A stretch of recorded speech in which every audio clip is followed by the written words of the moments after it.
Hoje você vai aprender, hoje você vai compreender que a literatura brasileira ela é muito rica.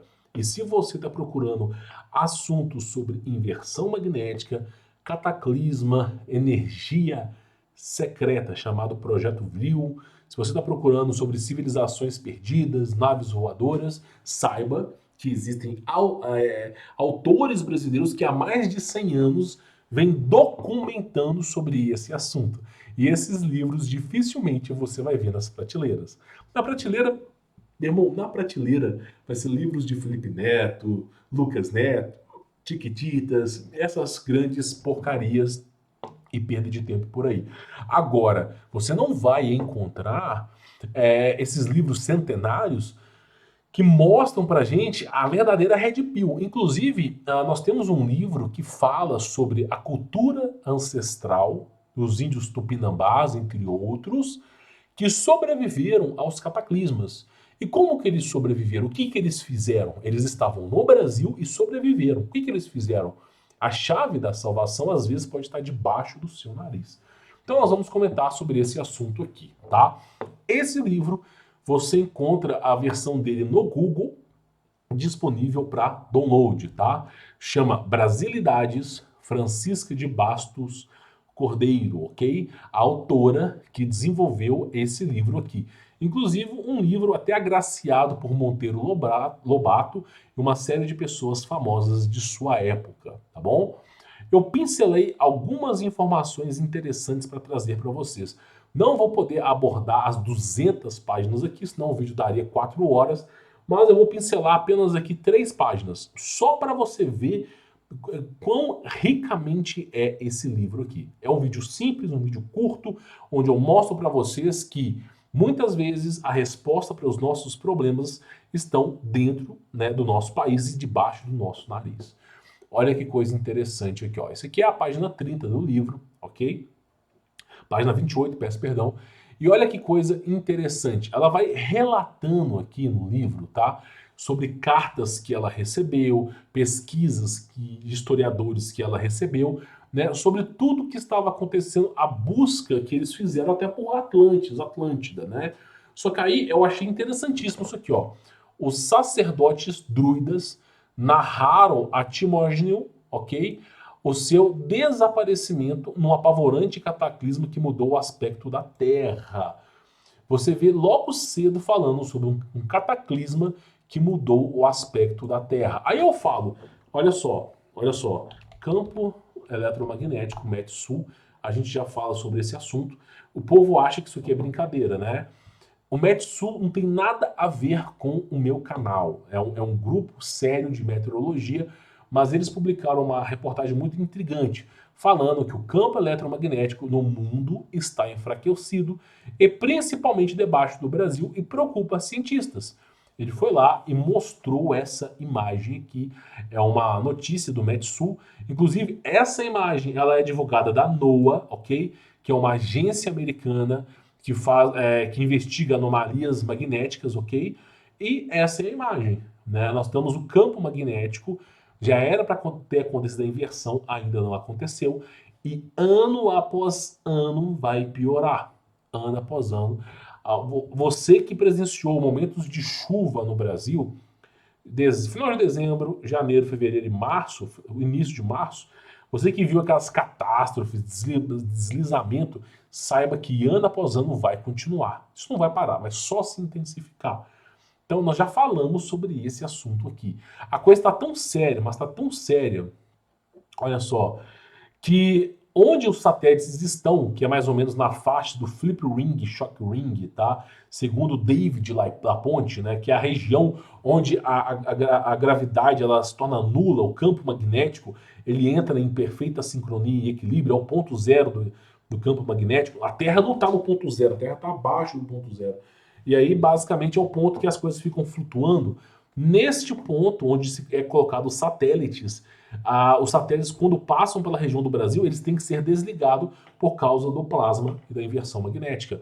Isso faz com que os satélites, quando passam por essa região, eles têm que, por vezes, ficar em stand-by, desligar momentaneamente alguns componentes para evitar a perda do satélite. ou de algum equipamento que venha a queimar por causa da radiação, principalmente dos elétrons nessa região, é muito forte, ou seja, do plasma, é o que a gente vem falando aqui. E aí, esse livro, Brasilidades, apesar de ser publicado em 1943, um livro sim, centenário, para te falar bem a verdade, ele mostra o aspecto, ok, sobre a culturas ancestrais, né, tentando sobreviver aos cataclismos. Eu acho isso extremamente rico e interessante de ser narrado aqui. A língua que se é falada de 100 anos atrás é difícil de ser compreendida hoje em dia, visto que o jovem não lê nada, né? Então, mas a partir do momento que você dá uma dedicação ao assunto, você aprende, tá? Olha só, para você a ver aqui sobre essa informação. Vamos lá, olha aqui, coisa interessante, tá? Eles falam o seguinte, tá? Uma das pesquisas feitas por Francisca de Basto Cordeiro, ela fala o seguinte, ó. Havia época onde os índios relataram, época em que havia duas luas, ó. Épocas onde os índios relataram que havia duas luas. E época onde os índios relataram que não havia lua. Como é possível um momento haver duas luas e no outro momento não haver luas? Isso tem a ver com a inversão magnética. A lua é um holograma, é uma holografia do que foi a Terra no passado. A Lua não é um grande bloco de pedra que está no céu, de meteorito, que está lá esperando para se juntar à Terra. Não, aquilo ali é uma holografia. Uma holografia acarretada pelo fluxo magnético em contato com o plasma. E quando houver a inversão, ou nós iremos ver a outra face da Lua, ou a Lua vai se tornar invisível para nós e nós iremos ver os outros corpos celestes para cima. Aí que tá. Eu não participei da última inversão para te explicar como é as coisas, mas a gente apenas devandeia e debate sobre o assunto, tá? Aí fala, segundo historiadores modernos, o dilúvio universal se teria derramado sobre a Terra no ano de 7.256 antes, né? Eles colocam uma data como se fosse antes de Cristo, de acordo com Platão, tá? Aí fala, reza as tradições indígenas que o cataclisma se deu. Ninguém quer ler história de índio, mas as histórias indígenas nos mostram, por exemplo, os índios navarros, os índios cherokees, todos esses grandes, os tupinambás, todos esses grandes índios, culturas tribais, nos contam o que eles viveram no passado, como é que eles sobreviveram. O povo acha que é brincadeira. Índio quer fazer. Vai. Confia, Campinho, confia. Não desmereça a cultura brasileira. Só isso que eu digo para vocês, tá? Olha bem aqui. Rezam as tradições indígenas que o cataclisma se deu na época em que o ponto vernal primavera se encontrava no signo de Câncer, ou seja, o eixo magnético estava mudado. Lembra que nós falamos sobre o solstício de inverno e o solstício de verão? Lembra que nós falamos sobre as datas importantes? Precisamente ao lado da estrela de Y, dessa constelação. O astrônomo Felipoff, eu não sei traduzir isso aqui, deve ser francês, coincide em seus cálculos, afirmando que na data dada por Platão, o céu apresentava exatamente esse aspecto, né? Então, só para você ter mais ou menos uma ideia sobre como é que eles estão tentando entender, né, sobre essas inversões. Aí vai contando, né, a época, olha só, sobre a Patagônia, olha só, Moreno, né, ilustre sábio sul-americano, assevera que, em fins da época terciária, a Patagônia e os Pampas sulinos submergiram devido a formidáveis erupções traquíticas e balsáticas. São linguajares que nós não reconhecemos mais após tantos anos. Mas o que é dito aqui é o seguinte, que parte dessas civilizações como Ratanabá, que você provavelmente deve estar cansado de ver aí, eu já fiz um vídeo de 1 hora falando sobre o assunto, eu não sei a ordem que eu vou publicar esse vídeo, se vai ser primeiro que esse aqui ou depois, mas tem um vídeo de 1 hora que eu publiquei que eu vou falar sobre esse assunto. Basicamente é o seguinte, ó, as cidades inteiras são submergidas debaixo de água e depois de um tempo cria-se uma floresta em cima delas, tá? Aí ele vai falando sobre a migração de Atlântida, sobre essas épocas que se falavam sobre esses assuntos. e, né, a gente vai aprendendo. Então, muita coisa é falado aqui, ó. Olha só, nós chamamos, eu vou deixar isso aqui bem claro. Você que acha que o pessoal não conhecia o verdadeiro formato da Terra, né? Pelo menos eles especulavam. Nós chamamos Terra habitada, apenas a porção da zona temperada que conhecemos e habitamos. Meu irmão, há 100 anos atrás, inclusive essa mulher ela falou sobre o Projeto Vril, tá? 100 anos atrás. Você nunca ouviu falar sobre domo de bronze, domo de prata, flip ring, shock ring, David LaPointe, inversão do campo magnético, cataclisma global, era pré-diluviana, era pós-diluviana, Nefilins. Você nunca ouviu falar sobre esses assuntos. A gente tem que cavar com a pá o fundo do baú para trazer para vocês. Aí me chega, há 100 anos atrás, uma brasileira carioca, né, que é a Francisca, ela já tinha escrito sobre isso aí. E olha que coisa interessante, a Terra ela é muito maior do que você imagina. Cada inversão magnética, a Terra reduz de tamanho. O que acontece é o seguinte, tentando explicar isso aqui de forma fácil para vocês. O Sol e a Lua, eles fazem esse movimento aqui, tá? É chamado relógio de Deus, o Cronos, ok? Ele faz esse percurso aqui. Cada inversão magnética, o relógio de Deus, ele encurta. Você já ouviu falar? Olha que coisa mais maluca do mundo. Eu já publiquei isso aqui. Ressonância de Schumann. É um vídeo que eu publiquei aqui no meu canal. Se não deletaram, né? Porque o YouTube, ele deleta meu vídeo, que fácil. Ó. Olha só. O dia não tem mais 24 horas. Vamos ver se meu vídeo vai aparecer, né? Checagem de fatos independentes. É inacreditável mesmo, né, meu irmão? É inacreditável. Não, pera, só um momento, só um momento. Esse é o Google, tá? Homens podem engravidar? Um homem pode engravidar, sim. Ou isso é coisa da minha cabeça? Né?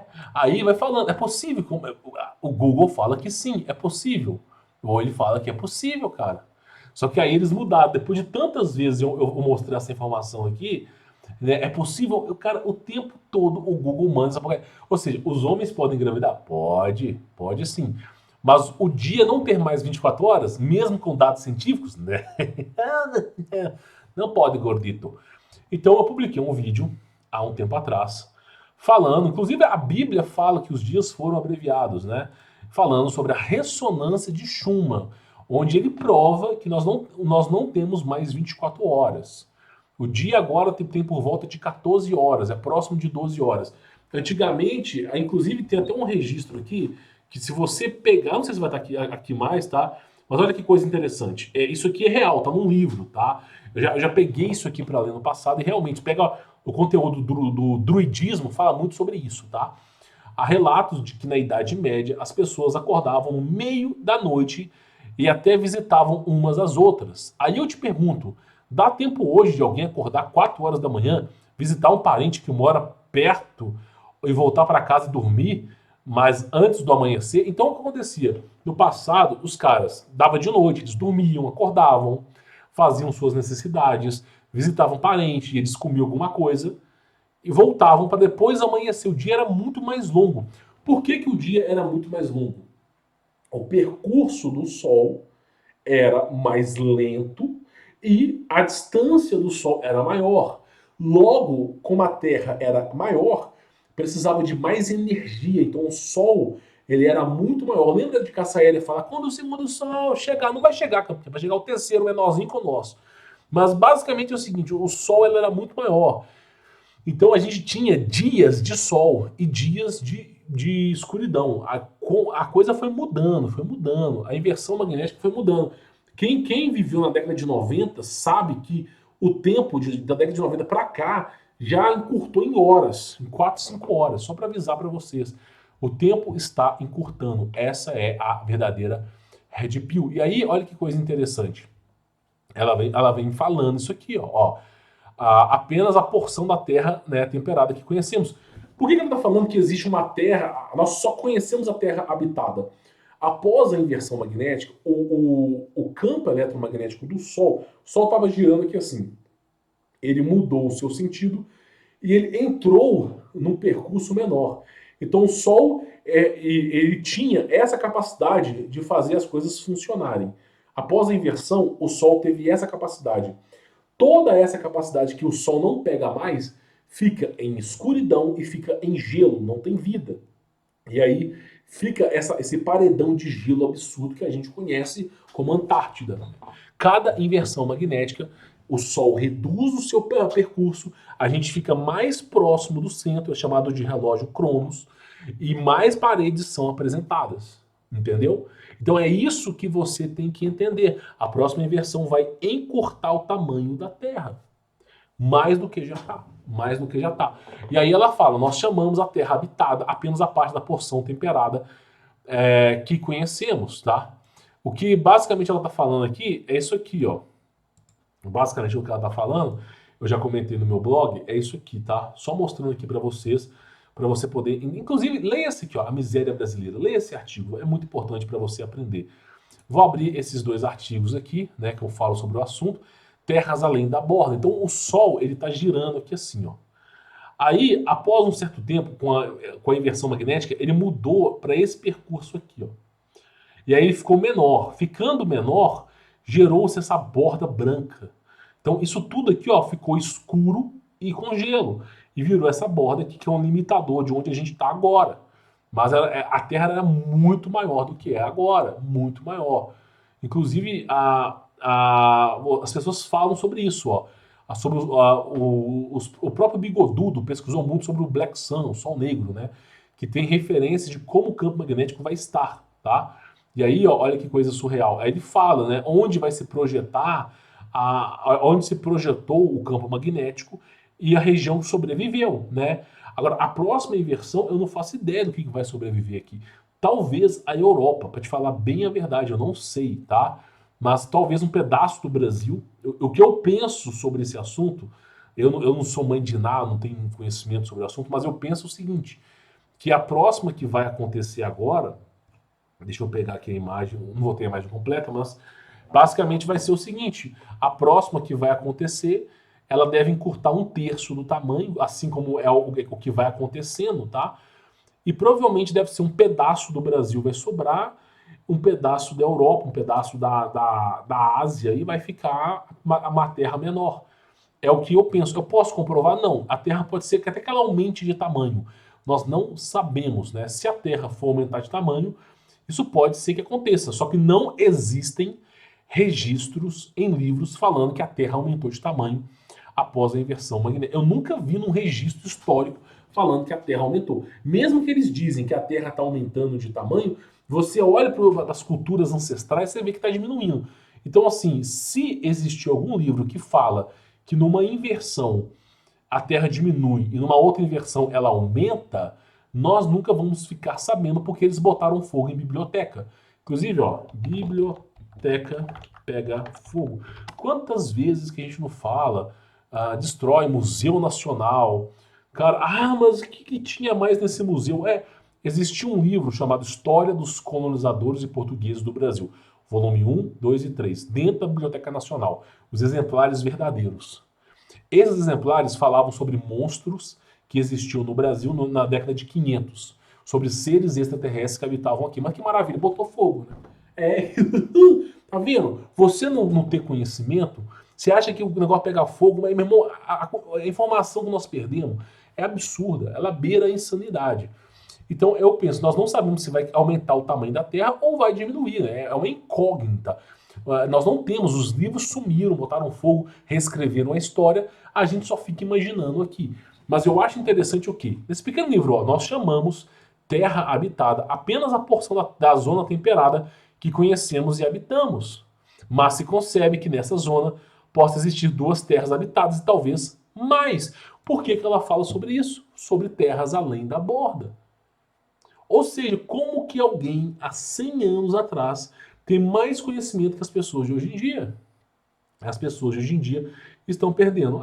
Cara, a enciclopédia americana de 1940, 1930, alguma coisa assim, ela falava da Terra ser chapada, não ser uma redondeta, né? Você entendeu o ponto de vista aqui. Então é um livro que fala sobre várias e várias coisas. Eu recomendo que você leia esse livro, Francisco de Bastos Cordeiro, Brasilidades, tá? É um tesouro nacional. Se você ama a pátria brasileira, leia esse livro. Tem vários livros, eu recomendo também. O Gustavo Barroso ele fez excelentes livros sobre, por exemplo, tem um livro do Gustavo Barroso que fala assim, Aquém de Atlântida, que fala sobre o Nordeste estar em contato constante com a civilização de Atlântida. Você consegue imaginar que o Nordeste teve contato com a Atlântida há séculos e séculos atrás? Há milênios atrás? E aí? Tá entendendo? Então, como é que você. Essas informações você não vai encontrar facilmente. E aí eu recomendo que você leia. Então, o vídeo de hoje é só para mostrar para você que é estudioso de Ratanabá, você que é estudioso dos fenícios, sumérios no Brasil, saiba que tem livros que vão contribuir. Inclusive tem pessoas como o L'Oriel Rocha, o professor L'Oriel Rocha, que vem debatendo um assunto sobre os fenícios no Brasil, né? Fora outros pesquisadores brasileiros que são aí uma dúzia, né? Porque não tem muita gente debatendo sobre esse assunto, não existe incentivo, né, para que se fale sobre o assunto. Mas é um conhecimento muito sagrado. Você que é brasileiro, é bom que você saiba sobre esses assuntos. É extremamente importante você entender sobre a cultura, né, do seu país, ainda que seja imaginada, que seja uma cultura surreal, surrealista. É bom você conhecer, meu irmão. Tome a pílula vermelha. É isso que eu digo para você. Bom, vou ficando por aqui, sou Humberto Volts. Quem quiser conhecer meu trabalho, links aí na descrição. Fique na paz.